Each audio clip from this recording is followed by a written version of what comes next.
Esse simples sofá esconde o segredo para uma nova profissão muito cobiçada esse ano. A partir de hoje, você poderá trabalhar de onde quiser. Vai começar podendo ganhar pelo menos R$ 1.000 logo no primeiro mês. E tudo isso com 2 horas por dia. Está nas suas mãos a oportunidade que você tanto buscava para trabalhar de casa e ganhar um bom dinheiro. Agora, por exemplo, Carol, a pessoa pode entrar lá no site, fazer um curso de vocês e depois fazer a prova, para se preparar, digamos assim. Exato. Então ela pode começar literalmente do zero, aprendendo, né? E assim, por que eu bato muito na tecla do zero? Ah, mas eu já sei um pouquinho. Pô, é importante você revisar os pontos. Porque a maioria das pessoas, até que entrar no mercado financeiro, colheram informação um pouco aqui, um pouco ali, lê um livro, assiste um vídeo e etc. Mas não passou por um processo, um método. E a gente leva muito a sério a metodologia. Por quê, né?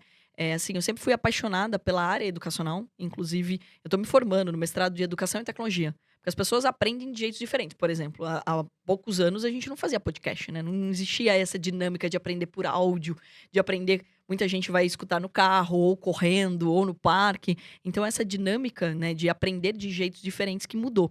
Então, a gente leva isso muito a sério. Então, a gente tem pedagoga, a gente tem psicóloga, justamente para ensinar. E lembrando que as pessoas aprendem de jeitos diferentes. Tem que ter apostila, tem que ter slide, tem que ter vídeo, tem que ter quiz, tem que ter prova. Então, é justamente para ajudar o aluno a sair, a destravar. Porque, primeiro, vale lembrar também que as pessoas têm medo, né? É um mercado que todo mundo tem medo. Ah, não, mas isso não é pra mim, isso é muito difícil. Eu já escutei isso de uma amiga que é médica, mãe de gêmeos. Eu falei, não é possível. Filha, você faz coisa muito mais difícil, você é mãe de gêmeos. Exato. Comprar as ações na bolsa, você tá de brincadeira, né? Muito mais simples do que ser mãe. Então, ou seja, já existe essa objeção. E segundo ponto bem importante é que a gente tá falando 97% da população tá fora da bolsa.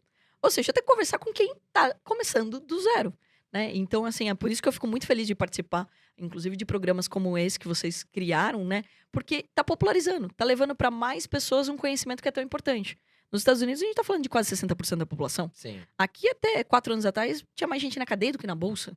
é verdade. E aqui é importante a gente falar de uma forma simples e de uma forma descomplicada, porque aí as pessoas elas perdem esse medo aos poucos e elas vão se disciplinando e vão se motivando a continuar. E não importa se é com R$ 100, R$ 200, porque o importante é que ela aprenda, né? Que ela saiba superar o medo e que ela comece a perceber a importância disso.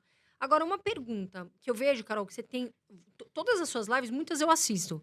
E você tem um tom de empoderamento muito grande. Você, como CEO da empresa, você é mulher, a gente sabe que existem ainda, né, algumas pessoas que comentam, mulher, tudo mais. Você sofreu esse tipo de preconceito? Quais foram os desafios para você que é CEO e que é mulher? É legal de falar isso, né? Que, assim, eu acho que, primeiro, não existe ninguém que não sofreu algum tipo de preconceito, né? Então, acho que é legal de dizer que a palavra já explica, preconceito. A pessoa não te conhece e ela vai te julgar por N motivos.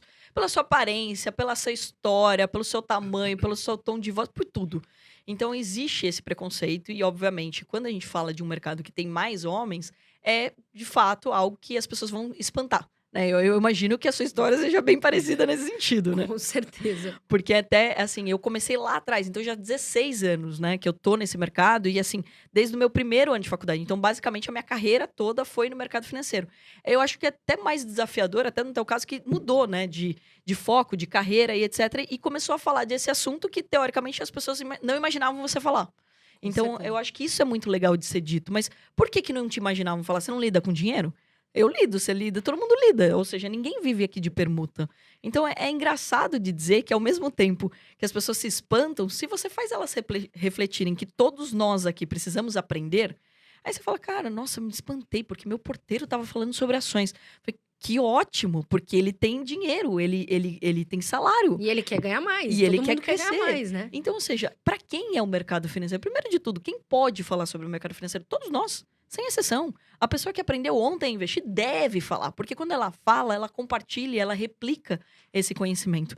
E também eu acho que essa é uma cultura que a gente precisa eliminar, né? Do julgamento de quem pode ou quem não pode. Obviamente, existe método, existe professor, existe um educacional por trás, pessoas que estudaram. Mas compartilhar uma informação que você adquiriu, isso é nobre.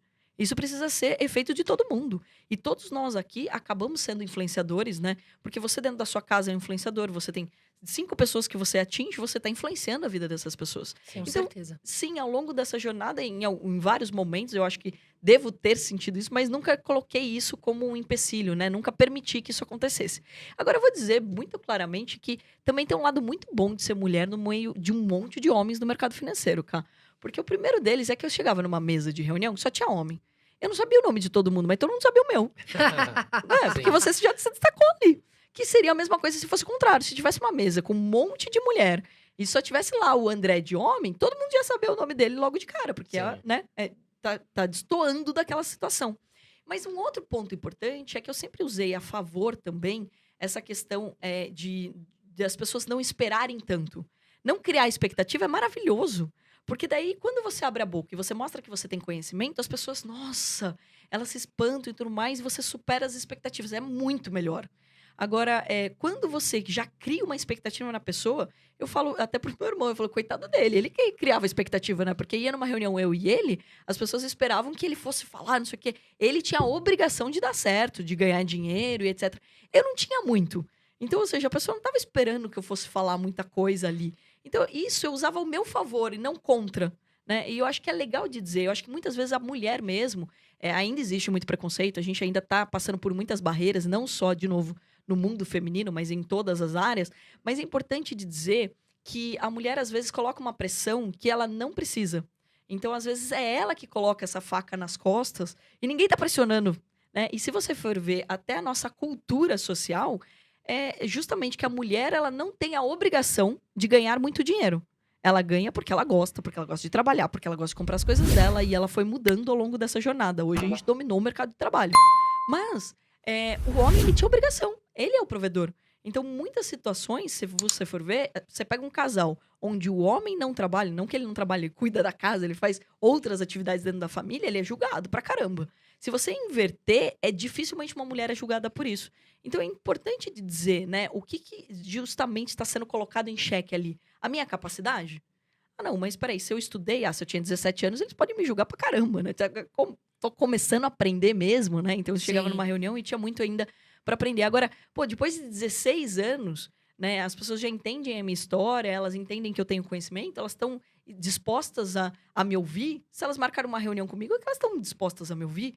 Então, eu acho que esse tipo de preconceito a gente precisa tentar sempre mensurar se isso realmente está acontecendo ou se a gente está botando uma pressão que nem sempre é verdade ou nem sempre existe.